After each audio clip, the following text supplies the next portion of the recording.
Hello, in this video I want to show you how to fix the problem when you have internet connection but you cannot browse Google Play Store.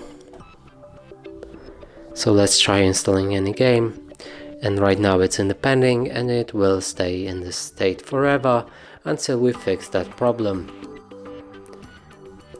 Let's cancel it, go back, move to Google Chrome, and here there's also this problem when we try to enter any page. It won't work.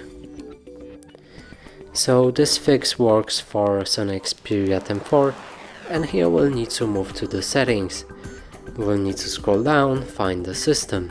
Here go for date and time and enable automatic date and time. Now let's move to Google Chrome, reload this page, and as you can see it works fine.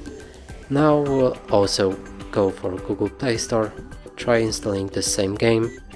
It should download. If not, we might need to restart the Google Play Store.